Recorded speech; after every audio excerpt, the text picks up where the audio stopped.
Nanindigan ang Malacanang na kinikilala nito ang karapatan sa malayang pagpapahayag ng bawat panig kaugnay ng naging matinding pahayag ng Chinese Embassy laban sa Senate Resolution 256. Ang nasabing resolusyon ng Senado ay tumutuligsa sa mga naging pahayag ng embahada laban sa mga opisyal ng Pilipinas sa isyu ng West Philippine Sea.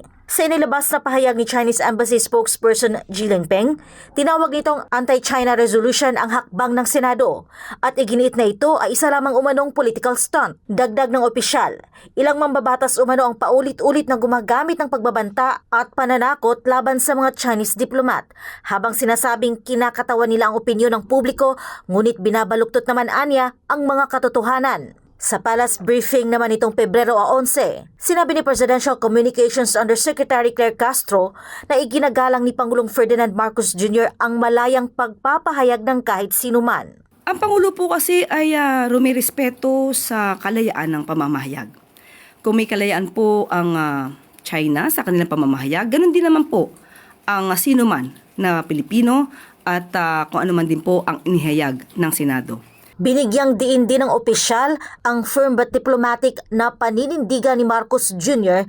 hinggil sa ugnayan ng Pilipinas at China. Samantala, nang tanungin kung tinitignan ng palasyo ang pagkondena ng Chinese Embassy bilang paraan upang patahimikin ang Senado, sinabi ni Castro na hindi sila makapagbibigay ng ganoong interpretasyon. Hindi po tayo makakapag-react ng ganyan dahil sabi nga po natin may karapatan naman din po silang magsalita kung ano ang kanilang nararamdaman, ang kanilang sentimiento, ganun din po ang Senado.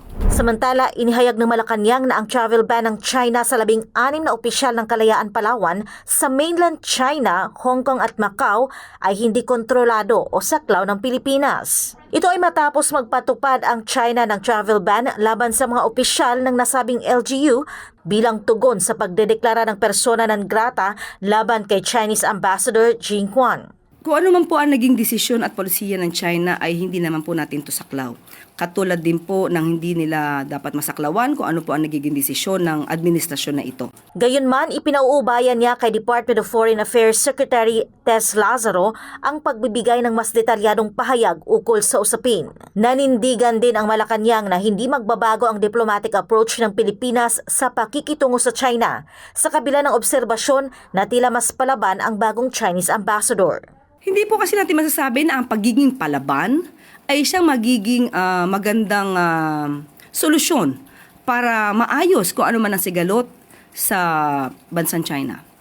So kung sila man ay palaban, meron naman po tayong paraan na legal, diplomatic, na pwedeng makapag-ayos ng anumang issue. Para sa Diyos at sa Pilipinas kong mahal, ito si Creseling Catarong, SMNI News.